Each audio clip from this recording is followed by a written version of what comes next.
Pasé 6 meses planeando esa fiesta, 6 meses eligiendo cada detalle, cada flor, cada servilleta, 40 años de matrimonio, 40 años despertando al lado del mismo hombre, lavando la misma ropa interior, sonriendo para las mismas fotos de Navidad. Pensé que merecía una celebración. La mansión de Naples lucía exactamente como la había imaginado aquella noche de noviembre. Lirios blancos en cada rincón. Los favoritos de Ted, o al menos eso decía cuando todavía hablábamos de cosas así. Velas flotando en la piscina. Un pastel de 4 pisos que costó $2,800 y que personalmente encargué en la pastelería francesa de Palm Beach, conduciendo 2 horas solo para probar el buttercream. Grace, mi hija mayor, había venido desde Bonita Springs con su esposo. Lucas, mi único hijo varón, finalmente apareció sobrio, o al menos lo parecía. Y Lily, mi hija menor de 24 años, sostenía mi mano mientras nos escondíamos detrás del sofá de $45,000 que Ted compró sin consultarme. «Le va a encantar, mamá», susurró Lily. Apreté su mano. Mi corazón latía tan fuerte que podía sentir el pulso en las sienes. 55 años. Y todavía me ponía nerviosa tratando de complacer a Theodore Crawford, el hombre que conocí en una conferencia de arquitectura en Chicago cuando yo tenía 23 años. Y él era solo un corredor de bienes raíces con grandes sueños y una sonrisa que me hacía olvidar que tenía una carrera prometedora como profesora. Lo dejé todo por él. El aula, los estudiantes, la maestría que estaba cursando en Ohio State.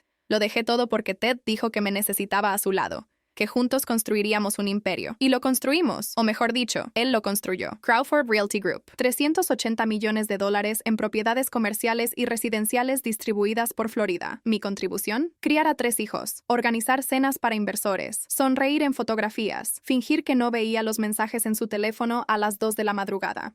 Eran las 9:47 p.m. cuando escuchamos el ruido del portón automático. Grace me dio un codazo. Lucas se ajustó la corbata, la misma corbata que le compré la Navidad pasada, cuando todavía me llamaba pidiendo dinero. Lily apretó mi mano más fuerte. «Silencio», dije. La puerta principal se abrió. Lo que pasó en los segundos siguientes quedará grabado en mi memoria hasta el día en que muera. No fue el hecho de que Ted estuviera borracho. Ya había visto a Ted borracho cientos de veces. Tampoco fue el hecho de que se riera demasiado alto, esa risa que reservaba para cuando quería impresionar a alguien. Fue el hecho de que no estaba solo. 2 mujeres, 2 chicas en realidad. Una rubia con un vestido rojo tan corto que podía verle la ropa interior cuando se inclinaba. Otra morena, más discreta, pero con la mano en el brazo de mi esposo de una manera que no dejaba lugar a dudas. ¡Sorpresa! La palabra salió de nuestras bocas antes de que el cerebro procesara la escena.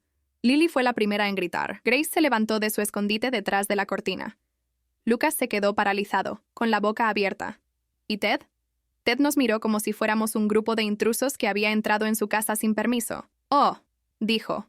«Solo eso». «Oh». La rubia de rojo soltó una risita. La morena dio un paso atrás, claramente incómoda. Y yo me quedé ahí, paralizada, con el álbum de fotos de la boda en las manos.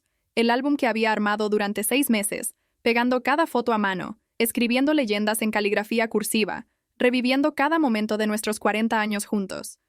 «¿Qué están haciendo aquí?», preguntó Ted con la voz arrastrada.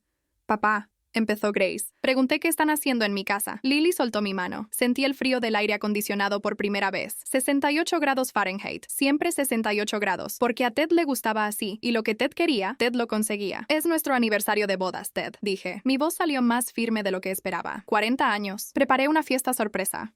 Él miró alrededor. Los lirios blancos. Las velas. El pastel de $2,800 brillando en la mesa del comedor. Y entonces se rió. No una risa de alegría, una risa de desprecio. «El circo llegó antes que yo», dijo. La rubia de rojo se rió también. La morena permaneció en silencio, con los ojos fijos en el piso de mármol travertino. «¿Quiénes son estas mujeres?», preguntó Lucas, finalmente encontrando su voz. «Amigas», respondió Ted, como si fuera lo más obvio del mundo. «Megan y Crystal. Estábamos en un evento de caridad en Miami». «Evento de caridad». Grace repitió las palabras como si las estuviera saboreando. «A las 10 de la noche. Con 2». No terminó la frase. «¿Con 2 qué, Grace?» Ted dio un paso hacia nuestra hija. «Termina la frase. Vamos, termínala». Me interpuse entre ellos. 32 años criando a esta niña, y ahora estaba ahí, temblando, enfrentando a su propio padre. El álbum de fotos todavía estaba en mis manos. 40 años de recuerdos, 40 años de mentiras. «Ted», dije, «haz que se vayan. Por favor, hablemos como familia». Él me miró, y en esa mirada vi todo lo que había ignorado durante décadas. El desprecio, la indiferencia. La certeza absoluta de que yo era desechable. «Tú no das órdenes aquí, Olivia», dijo. «Esta casa es mía. Este dinero es mío. Estas», señaló a las 2 mujeres, «son mis invitadas. Y ustedes son intrusos». El álbum se resbaló de mis manos. Cayó en el piso de mármol con un golpe sordo. Las fotos se esparcieron. Nuestra boda en 1984. El nacimiento de Grace, las vacaciones en Aspen, la Navidad de 2019 cuando Ted me regaló un collar de diamantes, y pensé que quizás, solo quizás, todavía teníamos una oportunidad. Lily se agachó para recoger las fotos. Ted pisó una de ellas, la foto de nuestro beso en el altar.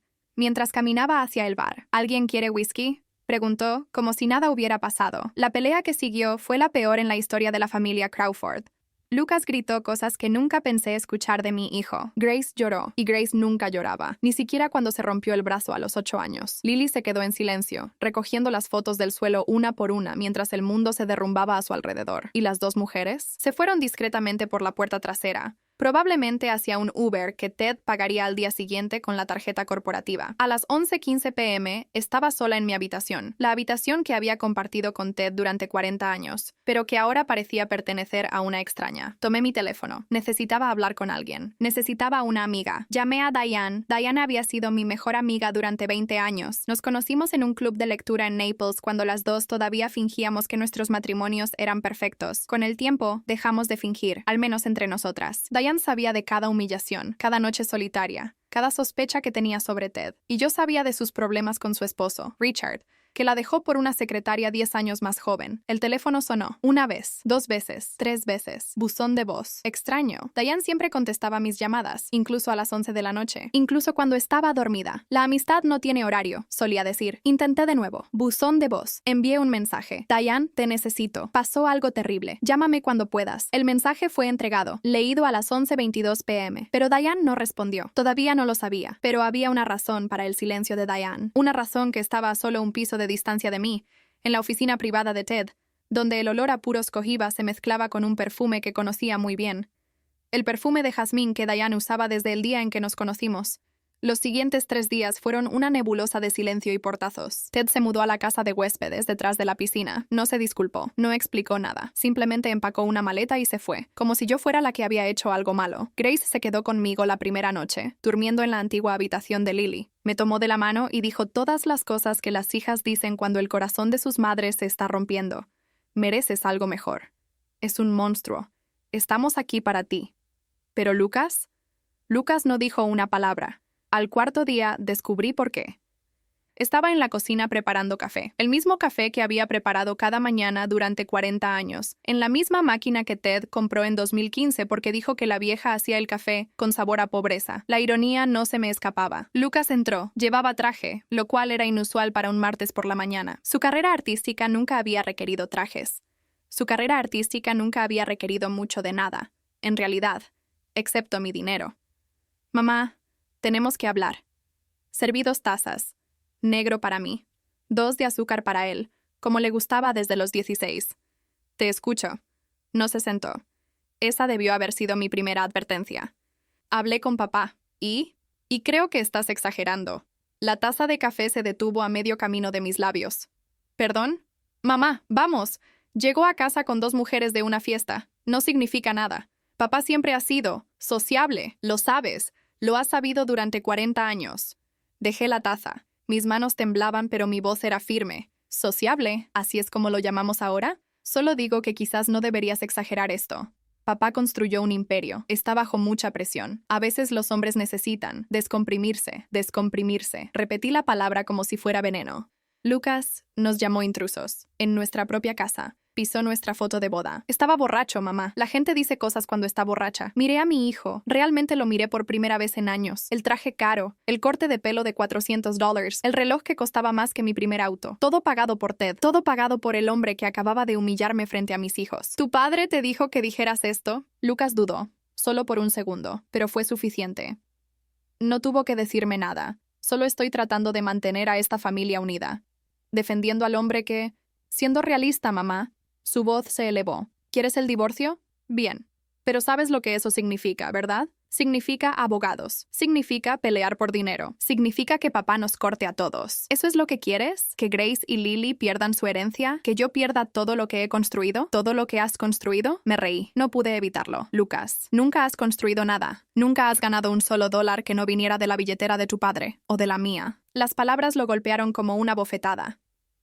Por un momento, vi al niño pequeño que había criado, el que solía traerme dientes de león del jardín y los llamaba flores especiales. El que lloró cuando su pez dorado murió y me hizo hacerle un funeral en el jardín. Ese niño ya no existía. Estoy tratando de ayudarte, mamá, pero si quieres destruir esta familia, es tu responsabilidad. Se fue sin tomar su café. Esa tarde, Grace vino con un sobre Manila. Encontré algo, dijo. Su rostro estaba pálido. No quería mostrártelo, pero necesitas ver esto. Dentro del sobre había un recibo. Tiffany & Co., Palm Beach, fechado el 15 de marzo de 2022. Total, $47,000. Lo encontré en la oficina de papá, explicó Grace, en un cajón que nunca cierra con llave. Es como si quisiera que alguien lo encontrara.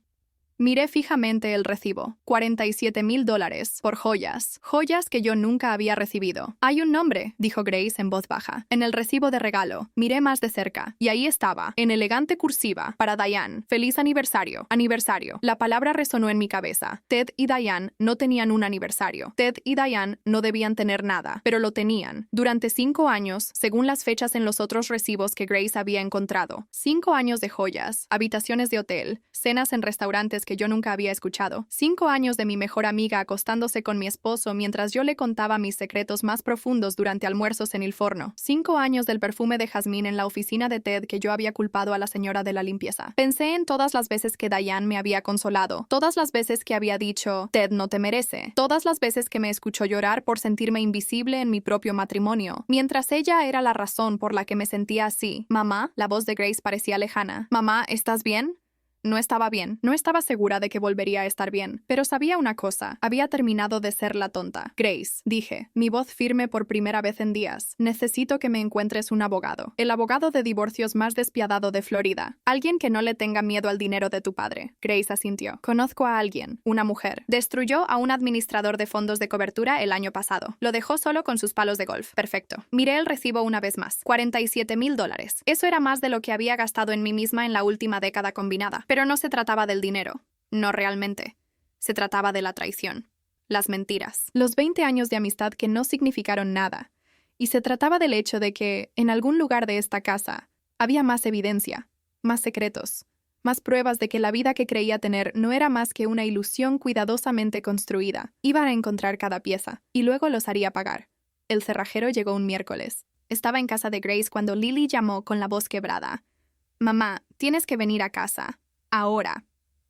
Para cuando llegué ya estaba hecho. Cerraduras nuevas en cada puerta. Un guardia de seguridad que nunca había visto parado en la entrada de mi propia casa. Y Ted, de pie en el porche con los brazos cruzados, mirándome como si fuera un perro callejero que se había metido en su propiedad. «No puedes hacer esto», dije. «Esta también es mi casa». «Era», corrigió Ted. «Era tu casa. Mis abogados presentaron los papeles esta mañana. Hasta que el divorcio se finalice, tengo ocupación exclusiva. Tienes 30 minutos para recoger tus pertenencias personales. El guardia te acompañará. 30 minutos. 40 años de matrimonio reducidos a 30 minutos. Caminé por la casa que había decorado, mantenido y amado durante 4 décadas. El guardia me seguía a 2 pasos de distancia, asegurándose de que no tomara nada de valor. Como si mi vajilla de boda no fuera mía. Como si los cuadros que había elegido no fueran míos. Como si algo de esto hubiera sido mío alguna vez. Agarré ropa, artículos de tocador, el álbum de fotos que Lily había salvado del suelo aquella noche, el que Ted había pisado, y una pequeña caja de madera de mi mesita de noche que contenía el rosario de mi madre y un mechón de cabello del primer corte de cada uno de mis hijos. «Se acabó el tiempo», dijo el guardia. Miré alrededor una última vez. Los lirios blancos habían desaparecido. Las velas habían sido tiradas. El único rastro de mi fiesta sorpresa era una mancha tenue en el piso de mármol donde el pastel había caído durante la pelea. Ted no se despidió. Solo se dio la vuelta y entró, cerrando la puerta a 40 años de mi vida. El apartamento en Fort Myers fue el insulto final de Ted. Era pequeño, 45 metros cuadrados, quizás menos, una sala diminuta que también servía de dormitorio, una cocina tan pequeña que podía tocar ambas paredes si estiraba los brazos, un baño con una ducha que goteaba agua tibia, y un inodoro que corría constantemente. Pero la parte más cruel no era el tamaño, era la distribución. La reconocí en el momento en que entré. La misma planta que nuestro primer apartamento en Chicago, el que habíamos compartido cuando Ted apenas empezaba, cuando comíamos fideos instantáneos 3 veces por semana, y soñábamos con el imperio que construiríamos juntos. Lo había hecho a propósito. Quería que recordara lo que había renunciado por él. Quería que viera cuánto había caído. El alquiler era de $1,200 al mes. El abogado de Ted había arreglado una manutención conyugal temporal de $3,500, apenas suficiente para cubrir el alquiler, la comida y los servicios, sin auto, sin tarjetas de crédito, sin acceso a las cuentas conjuntas que había ayudado a construir durante 40 años. Me senté en el delgado colchón que venía con el apartamento amueblado y escuché el tráfico de la US 41, el rugido constante de autos, las bocinas, el estruendo de camiones yendo a quién sabe dónde. Esta era mi vida ahora. Esta pequeña caja que olía a moho y pine sol. Esto era lo que 40 años de sacrificio me habían ganado. Lily vino a visitarme al tercer día. Trajo comida. Comida de verdad. No la sopa enlatada que había estado comiendo. Y una determinación en sus ojos que me recordó a mí misma a su edad. «Quiero darte mi fondo universitario», dijo. «Absolutamente no». «Mamá, son $48,000. Podrías usarlos para...» Lily, tomé sus manos. «Ese dinero es para tu futuro. Tu padre no puede quitarte eso también. Pero no tienes nada. Te tengo a ti y a Grace. Eso es más que nada». Entonces empezó a llorar. Mi niña, 24 años, sollozando en este horrible apartamento porque su padre se había convertido en un monstruo y su madre no tenía otro lugar a donde ir. La abracé como solía hacerlo cuando era pequeña, cuando un beso en la frente podía arreglar cualquier cosa, cuando el mundo era simple y los padres eran héroes y las madres eran invencibles. «Voy a estar bien», susurré, «lo prometo». No estaba segura de creerlo, pero necesitaba que ella lo creyera. Esa noche, sola en la oscuridad, pensé en quién solía ser. Olivia Bennett, 23 años, la mejor de su clase en Ohio State, una carrera docente por delante. Una maestría a medio terminar. Una vida llena de posibilidades. Lo había dejado todo por un hombre que ahora pensaba que yo valía $3,500 al mes y un apartamento de 45 metros cuadrados que olía a los fracasos de otra persona. Pensé en la mujer en que me había convertido. Olivia Crawford, la esposa del multimillonario, la anfitriona, la sonrisa en las fotografías, la mujer invisible que hacía que todo funcionara mientras su esposo se llevaba todo el crédito. La odiaba. Odiaba su debilidad, su silencio, su disposición a mirar hacia otro lado durante 40 años porque la alternativa era demasiado aterradora para considerarla. Pero en algún lugar dentro de mí, enterrada bajo décadas de sumisión, todavía había una chispa de la mujer que solía ser. La mujer que tenía sueños. La mujer que no necesitaba a un hombre para definir su valor. Iba a encontrarla de nuevo.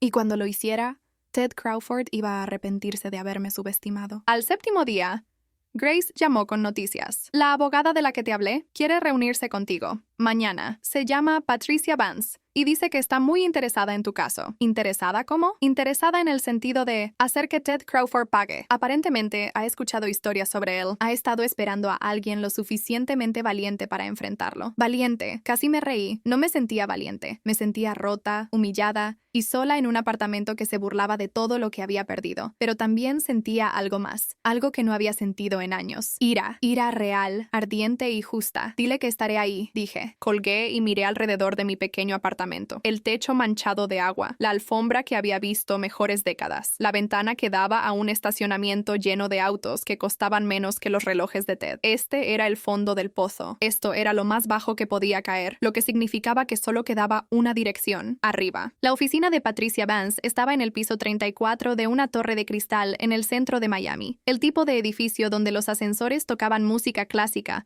y las recepcionistas parecían salidas de la portada de una revista. Me sentía fuera de lugar con mi blusa de Target y mis pantalones de liquidación. Los zapatos que llevaba tenían un pequeño agujero cerca del dedo que había cubierto con un marcador negro. Esta era mi vida ahora, cubriendo agujeros con marcadores y fingiendo que todavía pertenecía a lugares como este. Pero Patricia no pareció notarlo. O si lo hizo, no le importó. «Señora Crawford», me estrechó la mano con firmeza. 50 y tantos años. Cabello plateado cortado de forma afilada a la altura de la mandíbula, ojos como un halcón evaluando a su presa.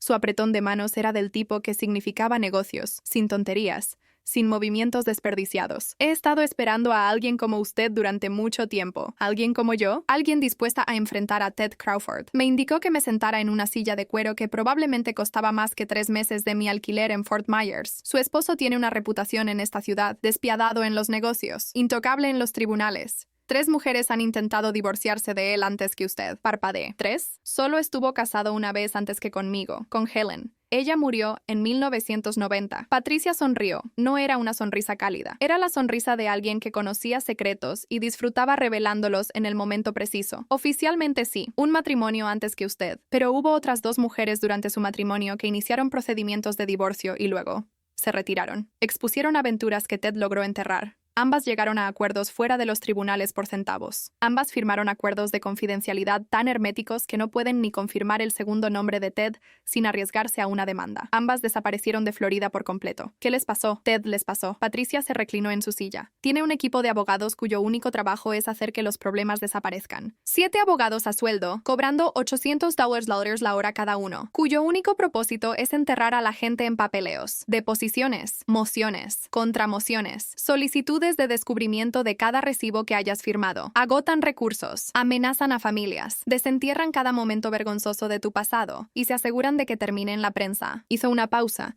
dejando que el peso de sus palabras se asentara. Una de las mujeres, no diré su nombre, tenía un DUI de hace 20 años, algo menor. Nadie resultó herido, pero el equipo de Ted lo filtró a todos los periódicos de Florida. La hicieron parecer una alcohólica inestable. Sus propios hijos empezaron a cuestionar su juicio. Llegó a un acuerdo por $200,000 y se mudó a Oregon. Mi estómago se revolvió. ¿Y la otra? Su hermano tenía algunos problemas de impuestos. Nada criminal, solo contabilidad descuidada. Para cuando los abogados de Ted terminaron, el IRS estaba auditando a toda su familia. Ella se rindió después de 6 meses. Me quedé en silencio, procesando. Este era el hombre junto al que había dormido durante 40 años. El hombre en quien había confiado mi vida, mis hijos, mi futuro. Y había destruido mujeres por atreverse a dejarlo. ¿Por qué me cuenta esto? Pregunté. ¿Está tratando de asustarme?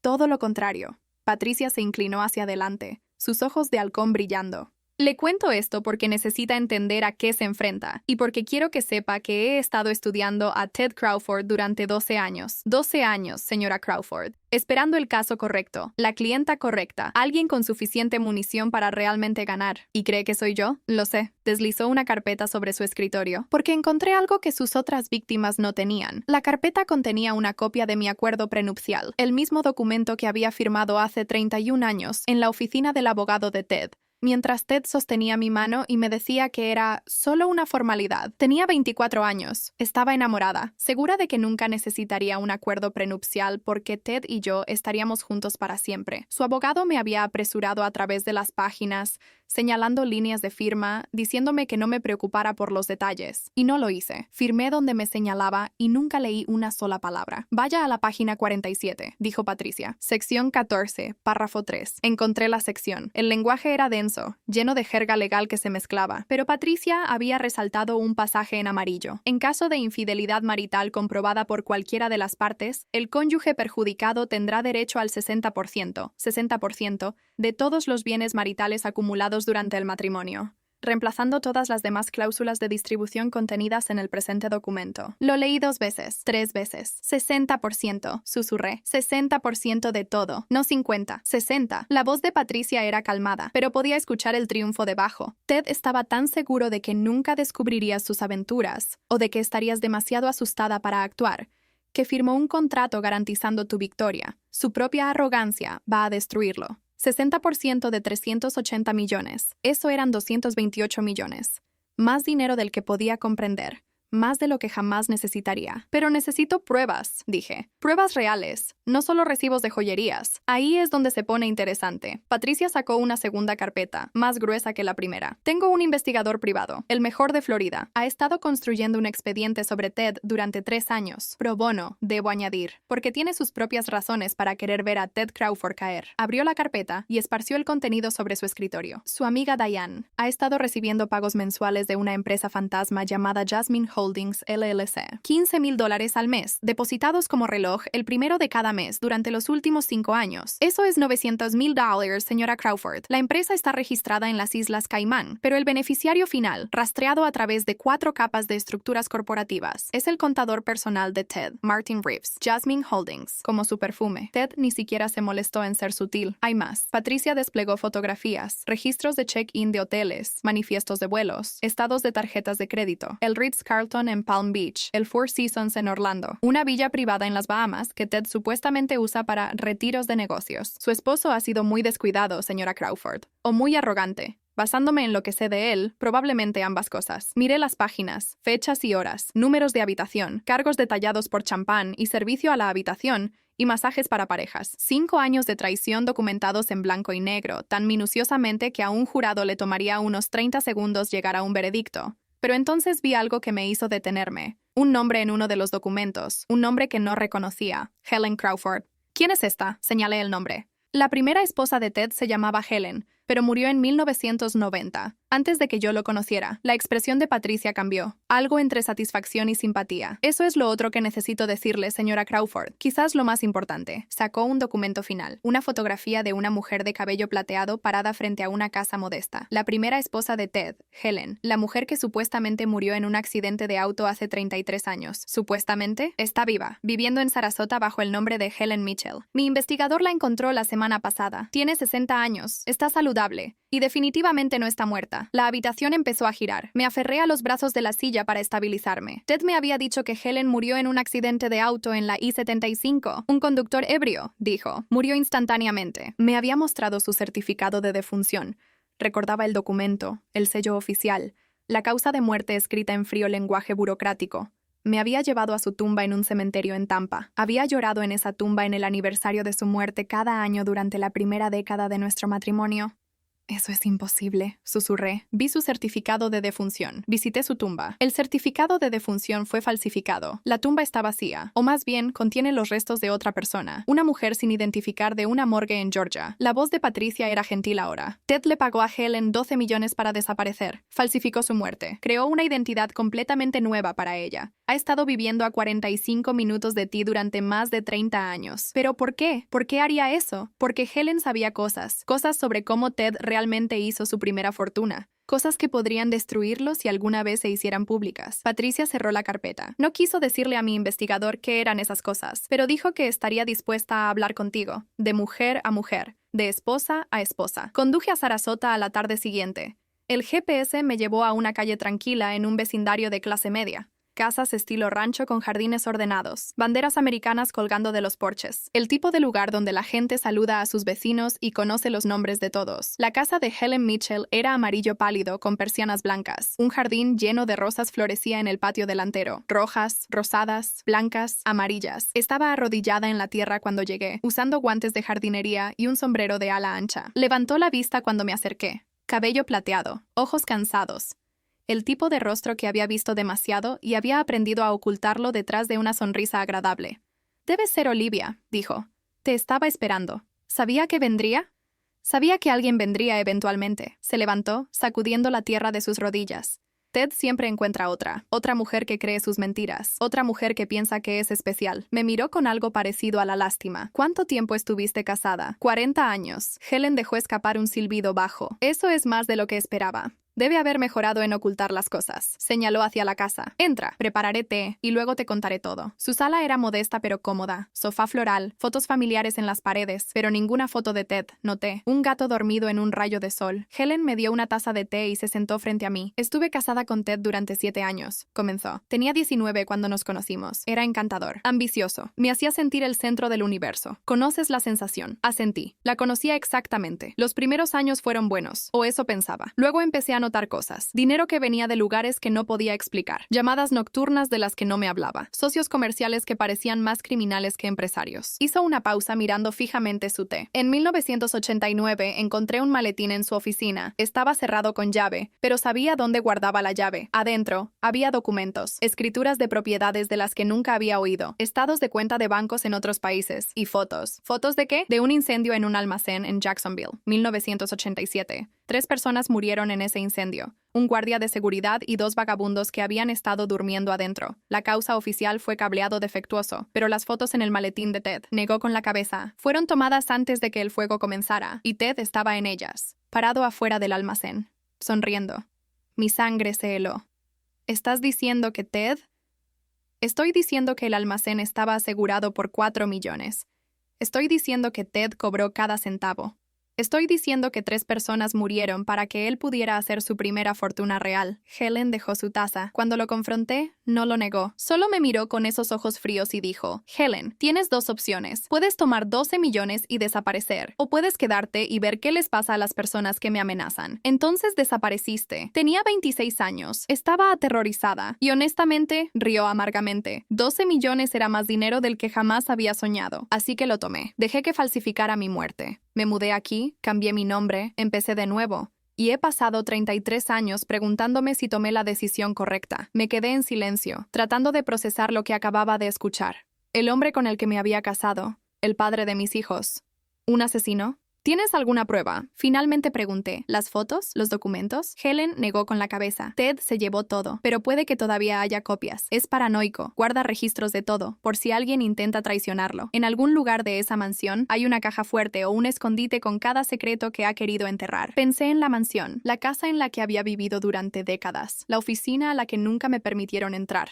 El cajón que siempre permanecía cerrado con llave. Sé dónde buscar, dije. Helen extendió la mano y tomó la mía. Ten cuidado, Olivia. Ted es más peligroso de lo que crees. Si descubre lo que estás haciendo, no lo descubrirá. Apreté su mano. No hasta que sea demasiado tarde. Esa noche, sentada en mi pequeño apartamento, tomé una decisión. Me quité el anillo de bodas, el diamante de 3 quilates que Ted me había dado hace 31 años, y lo coloqué en la encimera de la cocina. Lo miré por un largo rato. Todos esos años, todas esas mentiras, todo ese amor desperdiciado. Mañana lo vendería, y con el dinero, contrataría al investigador de Patricia para ayudarme a encontrar lo que Ted estaba escondiendo. El anillo valía alrededor de $45,000. Ted me lo había dicho cuando me lo dio, orgulloso de cuánto había gastado. En ese momento, pensé que significaba que me amaba. Ahora sabía que solo significaba que le gustaba poseer cosas. Bueno, ya no me poseía. El plan era simple. Quizás demasiado simple. Todos los jueves por la noche, Ted jugaba póker con sus socios comerciales en un club privado en Naples. Lo había hecho durante 20 años, una de las pocas rutinas que nunca rompía. Salía a las 7, regresaba después de medianoche, y pasaba las horas intermedias bebiendo escocés, y fingiendo que todavía era el rey del mundo. Eso me daba 5 horas. Grace había conservado su llave de la mansión. Ted había cambiado las cerraduras de las puertas principales, pero había olvidado la entrada de servicio cerca de la casa de la piscina, la que usaba el personal de limpieza. La llave de Grace todavía funcionaba. ¿Estás segura de esto?, preguntó mientras estábamos sentadas en su auto, estacionadas a 2 cuadras de la casa. Si papá te atrapa, no me atrapará. Es predecible, es arrogante, y piensa que estoy demasiado destruida para contraatacar. Grace apretó mi mano. Vigilaré. Si veo su auto, te llamo inmediatamente. Asentí y salí a la cálida noche de Florida. El camino a la mansión se sintió más largo de lo que recordaba. Cada sombra parecía amenazante. Cada susurro de las palmas hacía que mi corazón se saltara un latido. Tenía 55 años, entrando a escondidas en mi propia casa como una ladrona, buscando evidencia de que mi esposo era un monstruo. La entrada de servicio estaba exactamente donde la recordaba. La llave giró suavemente. La puerta se abrió sin hacer ruido. Estaba adentro. La mansión estaba oscura excepto por las luces de seguridad que proyectaban largas sombras sobre los pisos de mármol. Conocía esta casa mejor que nadie. Cada rincón, cada tabla del piso que crujía, cada escondite. Había vivido aquí durante 35 años. Había criado a mis hijos aquí. Había amado y sufrido y sobrevivido aquí. Ahora iba a encontrar la verdad. La oficina de Ted estaba en el segundo piso, al final de un largo pasillo bordeado de pinturas que yo había elegido, y él se había llevado el crédito. La puerta estaba cerrada con llave, pero sabía dónde guardaba la llave de repuesto, pegada con cinta debajo de una mesa decorativa en el pasillo. Algunas cosas nunca cambiaban. La oficina olía a él, puros coiba y colonia cara y el leve olor a humedad de libros viejos que nunca había leído. Encendí la linterna de mi teléfono y empecé a buscar. Los cajones del escritorio estaban mayormente vacíos, limpiados, probablemente por sus abogados. El archivador no contenía más que viejas declaraciones de impuestos y contratos comerciales. Estaba empezando a perder la esperanza cuando recordé lo que Helen había dicho. Es paranoico. Guarda registros de todo. Miré alrededor de la habitación con nuevos ojos. ¿Dónde escondería Ted algo que nunca quisiera que nadie encontrara? La pintura de Basquiat. La falsa que había comprado en una subasta y de la que presumió durante años, sin darse cuenta de que era una falsificación, hasta que un marchante de arte lo avergonzó en una cena. La había conservado de todos modos, por despecho, colgándola en su oficina privada donde nadie podría burlarse de él. Caminé hacia la pintura y la quité de la pared. Detrás había una caja fuerte, pequeña, empotrada en la pared, con un teclado digital. Mi corazón se hundió. No sabía la combinación, Podría probar cumpleaños, aniversarios, pero Ted era demasiado paranoico para algo tan obvio. Tendría que... Espera, conocía a Ted, conocía su ego, su vanidad, su obsesión con su propio éxito. Escribí la fecha en que Crawford Realty Group fue fundado, 15 de marzo de 2005, 0352-2005. La caja fuerte hizo clic y se abrió. Adentro, encontré exactamente lo que Helen había descrito. Una gruesa carpeta de documentos, fotografías, estados de cuenta bancarios y un USB negro que parecía nunca haber sido tocado. No tenía tiempo de leer todo. Fotografié cada página con mi teléfono, mis manos temblando tanto que algunas de las imágenes salieron borrosas. Tendría que revisarlas después. Ahora mismo, solo necesitaba salir. Pero cuando estaba guardando los documentos, un sobre llamó mi atención. Era más nuevo que los otros. Papel blanco nítido, sin polvo. La letra en el frente era de Ted, para Martin. En caso de mi muerte, Martin Reeves, el contador de Ted, el hombre cuyo nombre estaba en Jasmine Holdings. Abrí el sobre. Adentro había una sola hoja de papel, una lista de nombres y números, cuentas bancarias en las Caimán, Suiza, Singapur. Y al final, un párrafo que heló mi sangre. Los siguientes activos serán distribuidos tras mi muerte. 60% para Diane Mitchell, beneficiaria de Jasmine Holdings. 25% para Charles Crawford Jr., hijo, nacido 2021. Madre, Brittany Lawson. 15% para Fundación Benéfica, propósitos fiscales. Mis hijos de mi matrimonio con Olivia Crawford están específica e intencionalmente excluidos de esta distribución. Lo leí 3 veces. Charles Crawford Jr., nacido 2021. Hijo. Ted tenía otro hijo, un hijo, con alguien llamada Brittany Lawson, y había excluido a Grace, Lucas y Lily de su testamento por completo. Todavía estaba mirando el papel cuando mi teléfono vibró. Grace, el auto de papá acaba de doblar en la calle. Salte ahora. Metí todo de vuelta en la caja fuerte. La cerré y reemplacé la pintura. Mis manos temblaban tanto que casi se me cae el teléfono. Corrí por el pasillo. Bajé las escaleras, atravesé la cocina, salí por la entrada de servicio. Llegué al auto de Grace justo cuando el Mercedes de Ted entraba en el camino de entrada. Arranca, jadeé, solo arranca. Grace aceleró a fondo. No hablamos hasta que estuvimos a 5 kilómetros de distancia. ¿Encontraste algo? Finalmente preguntó. Miré mi teléfono. Las docenas de fotografías que había tomado. La evidencia que destruiría a Ted Crawford. Encontré todo. A la mañana siguiente, convoqué una reunión familiar. No en mi apartamento. Era demasiado pequeño y no quería que Ted supiera dónde vivía. Nos reunimos en la casa de Grace en Bonita Springs. Grace, Lily y Lucas, sentados en la sala mientras yo estaba de pie junto a la ventana, tratando de encontrar las palabras. Lucas había venido de mala gana. Apenas me había hablado desde nuestra pelea en la cocina, pero Grace había insistido, y Lucas nunca había podido decirle que no a su hermana mayor. Necesito mostrarles algo, dije, y necesito que escuchen sin interrumpir. ¿Pueden hacer eso? Grace y Lily asintieron. Lucas cruzó los brazos, pero no objetó. Conecté mi teléfono al televisor de Grace y empecé a mostrarles las fotografías, los estados de cuenta, las empresas fantasma, los pagos a Diane, la evidencia de la aventura de Ted, expuesta en doloroso detalle. Lucas se movió incómodo, pero no dijo nada. Luego les mostré la carta. La dirigida a Martin Reeves, la que los excluía a los 3 del testamento de su padre. La habitación quedó en silencio. Esto tiene que ser falso, finalmente dijo Lucas. Su voz estaba ronca. Papá no, él nunca. Hay más. Saqué la fotografía de la página final. Charles Crawford Jr., nacido 2021. Madre, Brittany Lawson. Su padre tiene otro hijo. Lo ha estado escondiendo durante 3 años. Lily empezó a llorar en silencio. Grace puso su brazo alrededor de su hermana, su rostro pálido pero controlado. Lucas se levantó abruptamente. No, esto es mentira. Lo fabricaste. Estás tratando de ponernos en su contra porque estás enojada por el divorcio. Lucas. Siempre has tenido celos del éxito de papá. Siempre has resentido que él construyó algo mientras tú solo te sentaste ahí. Y ahora estás inventando mentiras para... No estoy inventando mentiras. No había tenido la intención de gritar, pero algo dentro de mí se rompió. 40 años de silencio. 40 años tragándome mi orgullo, mi dolor, mi ira. Todo salió de golpe. Lo dejé todo por tu padre, mi carrera, mis sueños, mi identidad. Pasé 40 años siendo la esposa perfecta, la madre perfecta, la anfitriona perfecta. ¿Y qué obtuve? Humillación, traición y un esposo que planeaba dejar todo, a su amante y su hijo secreto mientras sus propios hijos no recibían nada. El rostro de Lucas se había puesto blanco. Encontré esto en su caja fuerte, Lucas, en su propia oficina, con su propia letra. No fabriqué nada.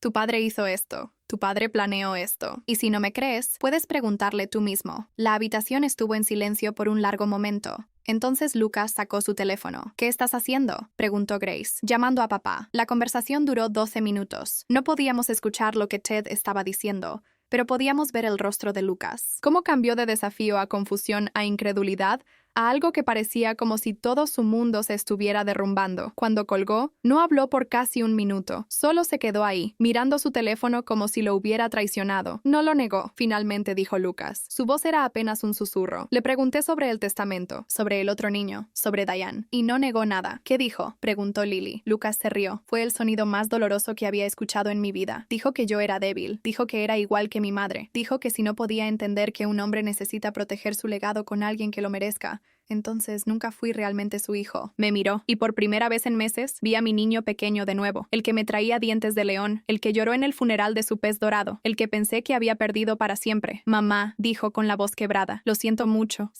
no haberte creído. Crucé la habitación y lo abracé. Está bien, mi amor, susurré, aunque no lo estaba. Aunque nada estaba bien. Vamos a superar esto, juntos. Esa noche, Lucas me dio algo, un USB, diferente al de la caja fuerte de Ted. Encontré esto en el escritorio de papá hace 6 meses, dijo. No sabía qué era. Pensé que era solo cosas de negocios, pero ahora lo conecté a mi laptop. El USB contenía correos electrónicos. Cientos de ellos. Correspondencia entre Ted y Martin Reeves, que se remontaba 15 años. Y enterrado en el medio, un hilo de 2019 que hizo que mi corazón se detuviera.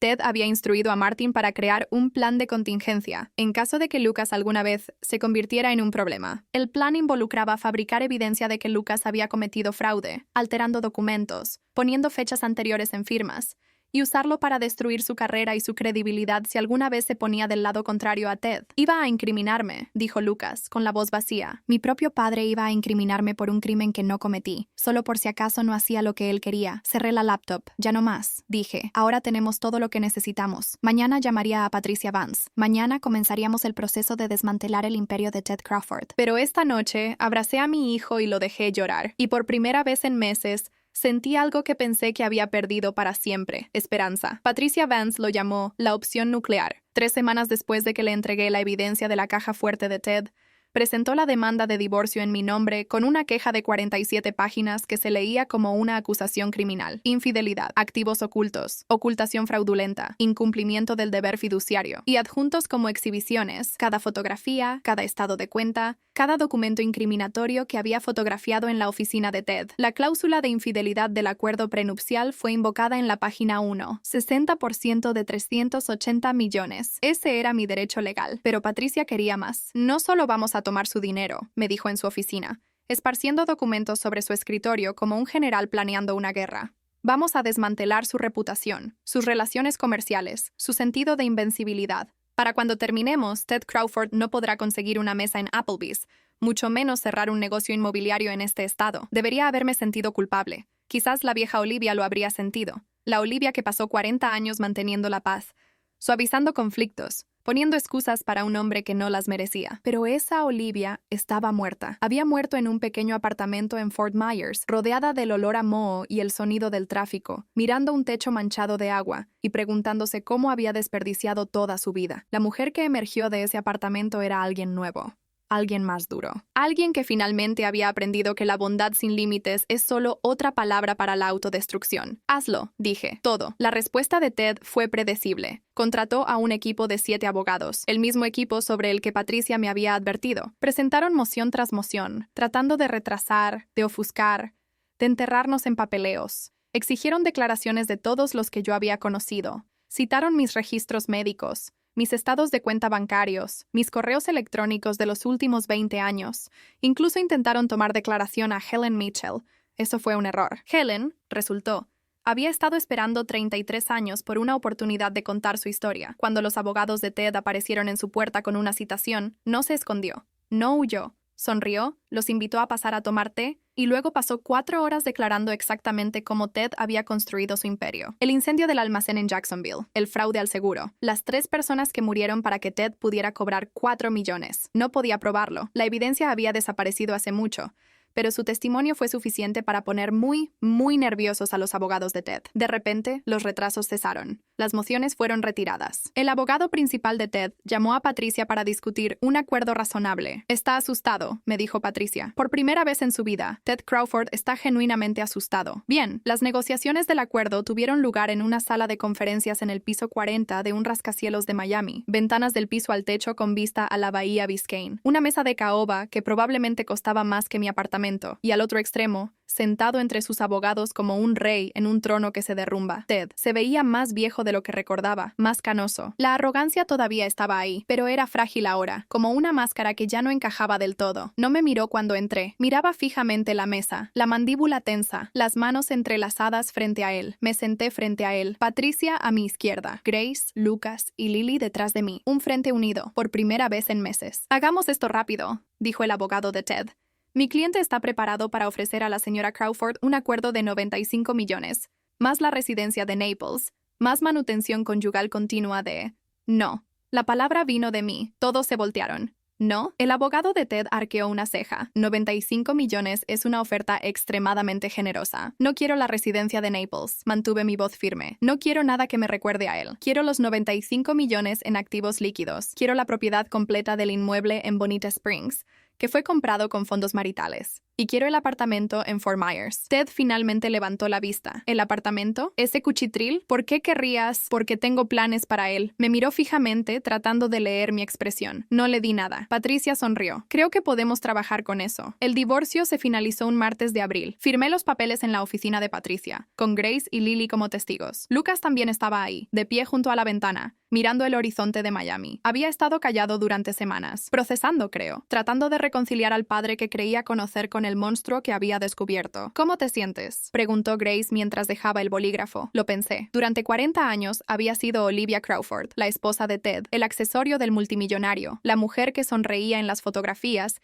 y fingía que todo estaba bien. Ahora era solo Olivia, sin título, sin rol, la esposa de nadie, la propiedad de nadie. Era aterrador y emocionante y triste, todo a la vez. Me siento libre, dije. Por primera vez en 40 años, me siento libre. El karma llegó rápidamente y llegó para todos. Los socios comerciales de Ted comenzaron a distanciarse días después de la demanda de divorcio. Los documentos que había encontrado, las empresas fantasma, los activos ocultos, los pagos a Diane, sugerían un patrón de mala conducta financiera que ponía muy nerviosos a los inversores. 3 grandes negocios se cayeron en el primer mes. Para el final del segundo mes, Crawford Realty Group estaba perdiendo dinero a chorros. Ted trató de salvar las cosas. Dio entrevistas a revistas de negocios, afirmando que era víctima de una ex-esposa vengativa y sus alegaciones fraudulentas, pero el daño estaba hecho. Su reputación, lo que había valorado por encima de todo, incluyendo su familia, estaba en ruinas. El IRS abrió una investigación en junio, algo sobre cuentas extranjeras no declaradas. Los abogados de Ted estaban seguros de que podían hacerla desaparecer, pero la confianza cuesta dinero, y el dinero de Ted se estaba acabando más rápido de lo que nadie esperaba. Y Diane, su karma fue más personal. Cuando los activos de Ted fueron congelados durante los procedimientos de divorcio, los pagos mensuales a Jasmine Holdings se detuvieron. Diane, que se había acostumbrado a su asignación de $15,000, de repente se encontró sin nada, sin ingresos, sin ahorros. Había gastado todo lo que Ted le daba en ropa y vacaciones y un estilo de vida que no podía mantener. Y luego vino el golpe final. Ted, desesperado por reducir costos, terminó su relación con un mensaje de texto de 3 líneas, sin explicación, sin gratitud por 5 años de mentiras y traición. Solo. Se acabó. No me contactes de nuevo. Buena suerte. Diane lo llamó 17 veces ese día. Él nunca contestó. Me llamó a mí una vez también. Tampoco contesté, pero sí le envié algo. El contrato de arrendamiento del apartamento en Fort Myers. La misma caja de 45 metros cuadrados donde Ted me había desterrado. El mismo techo manchado de agua. El mismo olor a moho. La misma ventana con vista a un estacionamiento. Lo había comprado específicamente para este propósito. La nota que adjunté fue simple. Pensé que podrías necesitar un lugar donde quedarte. Considéralo un regalo de una vieja amiga. Nunca volví a saber de ella. Brittany Lawson apareció en mi puerta en julio. Para entonces vivía en Bonita Springs, en una casa modesta que había comprado con el dinero del acuerdo. Nada extravagante. Solo 3 habitaciones, un pequeño jardín y un porche donde podía tomar mi café y ver el amanecer. Era más joven de lo que esperaba, 28 años, con ojos cansados y un niño pequeño en la cadera. Charles Crawford Jr. Charlie, lo llamaba. Tenía la barbilla de Ted y su cabello oscuro. No vengo a causar problemas, dijo Brittany antes de que pudiera hablar. Solo necesitaba hablar con alguien que entienda. La invité a pasar. Tomando café, me contó su historia. Había sido secretaria de Ted durante 2 años años antes de que comenzara la aventura. Él le había prometido todo: matrimonio, seguridad, un futuro para su hijo. Ella le había creído, de la misma manera que yo le había creído hace 40 años. Me dijo que estabas loca, dijo mirando fijamente su taza. Dijo que eras inestable, celosa, que le hacías la vida miserable. Le creí todo. Lo sé, dije. Yo también le creí. No ha llamado en 3 meses. No ha enviado dinero para Charlie. Sus abogados enviaron una carta la semana pasada diciendo que está impugnando la paternidad. Rió amargamente. Impugnando la paternidad de un niño que se parece exactamente a él. Miré a Charlie jugando en el suelo con unos bloques que Lily había dejado. Era inocente en todo esto, un niño atrapado en los escombros de las mentiras de su padre. ¿Qué necesitas?, pregunté. Brittany levantó la vista sorprendida. ¿Qué necesitas? ¿Dinero? ¿Un abogado? ¿Un lugar donde quedarte mientras resuelves las cosas? ¿Por qué me ayudarías? Yo fui la otra mujer. Fui parte de la razón por la que mi matrimonio estaba roto mucho antes de que aparecieras. Extendí la mano y tomé la suya. Ted es muy bueno haciendo que las mujeres crean que son especiales. Eso no es tu culpa. Y ese niño pequeño merece algo mejor que un padre que lo abandona. Brittany empezó a llorar. La dejé. Para el final de la tarde, la había conectado con Patricia Vance, quien estaba más que feliz de tomar otro caso contra Ted Crawford, y le había ofrecido la habitación de huéspedes hasta que encontrara su camino. Se quedó 3 semanas. Cuando se fue, me abrazó en la puerta y dijo: «No te entiendo. Después de todo, deberías odiarme. Pasé 40 años odiándome a mí misma», dije. «No tengo espacio para odiar a nadie más». La carta de Helen llegó en septiembre. Reconocí la letra de los documentos en la caja fuerte de Ted, la misma escritura cuidadosa y precisa. Adentro había una sola página. «Querida Olivia, he estado siguiendo las noticias. Hiciste lo que yo tuve miedo de hacer hace 33 años. Te enfrentaste a él. Ganaste. Quiero que sepas que he decidido dar un paso al frente. Hay una periodista en el Miami Herald que ha estado investigando a Ted durante años. Voy a contarle todo. Sobre el incendio del almacén. Sobre el dinero. Sobre todo. Ya no tengo pruebas, pero tengo mi testimonio. Quizás eso sea suficiente. Ted va a tratar de destruirme por esto. Lo sé. Pero tengo 60 años. Y estoy cansada de esconderme. Estoy cansada de fingir que no sé lo que hizo. Estoy cansada de tener miedo. Tú me diste el valor para hacer esto. Espero que lo sepas». Con gratitud y admiración, Helen leí la carta 3 veces. Luego levanté el teléfono y marqué el número de Helen. «Voy a Sarasota», dije cuando contestó. «Deberíamos hablar. Hay cosas que necesitas saber antes de ir con esa periodista». «¿Qué tipo de cosas?». Pensé en el USB que Lucas me había dado. Los correos electrónicos sobre el plan de contingencia. La evidencia de que Ted había estado planeando incriminar a su propio hijo. El tipo de cosas que asegurarán que Ted Crawford nunca vuelva a lastimar a nadie. Vendí mi anillo de bodas en octubre. El joyero me dio $42,000 por él, menos de lo que Ted había pagado, pero más de lo que esperaba. Doné el dinero a un refugio para sobrevivientes de abuso doméstico en Naples. Pedí que no usaran mi nombre. El anillo había significado algo una vez: amor, compromiso, para siempre. Ahora era solo un pedazo de carbono, formado por presión y calor en algo que brillaba, hermoso en la superficie, vacío por dentro, como mi matrimonio, como Ted. Salí de la joyería hacia el brillante sol de Florida. Por un momento, solo me quedé ahí, sintiendo el calor en mi rostro, escuchando los sonidos del tráfico y las gaviotas, y la vida sucediendo a mi alrededor. Pensé en la mujer que solía ser. Olivia Bennett, 23 años, llena de sueños. Olivia Crawford, 55 años, llena de arrepentimientos. ¿Y ahora? Ahora era solo Olivia, 56 años, divorciada, marcada, pero viva, todavía viva. Mi teléfono vibró. Un mensaje de Grace. «Mamá, vamos todos a cenar esta noche. Lily trae el postre. Lucas dice que él hará la parrilla. ¿Está bien?» Sonreí. Una sonrisa real, del tipo que no había sentido en más tiempo del que podía recordar. «Perfecto», escribí de vuelta. «Estaré en casa». Casa. Una palabra tan pequeña para algo tan complicado. Durante 40 años pensé que casa era una mansión en Naples con pisos de mármol y arte caro y un esposo que no me amaba. Ahora sabía mejor. Casa era una casa modesta en Bonita Springs con un jardín que necesitaba desmalezar. Casa era cenar con mis hijos. Risas alrededor de una mesa. El sonido de Lucas y Grace discutiendo sobre fútbol mientras Lily ponía los ojos en blanco. Casa eran los momentos tranquilos después de que todos se iban. Sentada en mi porche con una copa de vino, viendo las estrellas aparecer una por una. Casa era donde yo eligiera estar. Donde fuera amada. Donde fuera libre. Ted Crawford había tomado 40 años de mi vida. Había tomado mi carrera, mi identidad, mi sentido de mí misma. Me había humillado, traicionado e intentado destruirme, pero no había ganado. Yo había ganado. Y mañana iba a despertar en mi propia cama, en mi propia casa, y comenzar otro día de la vida que finalmente había elegido para mí misma. Lo que viniera después, el testimonio de Helen, la investigación de la periodista, Los intentos continuos de Ted de salvar su reputación. Lo enfrentaría, no sola, sino con mis hijos a mi lado, con la verdad de mi lado, con el conocimiento de que había sobrevivido lo peor y había salido más fuerte. El teléfono sonó, un número desconocido. Casi no contesté, pero algo me hizo atender. Señora Crawford, una voz de mujer, profesional pero cálida. Mi nombre es Jennifer Reyes. Soy periodista de investigación del Miami Herald. Helen Mitchell me dio su número. Estoy escribiendo una historia sobre Ted Crawford y esperaba que estuviera dispuesta a hablar. Miré hacia el atardecer, naranja y rosa y dorado, extendiéndose por el cielo como una promesa. Sí, dije, estoy dispuesta a hablar. Algunas historias necesitan ser contadas. Algunas verdades necesitan ver la luz. ¿Y la mía? La mía apenas estaba comenzando.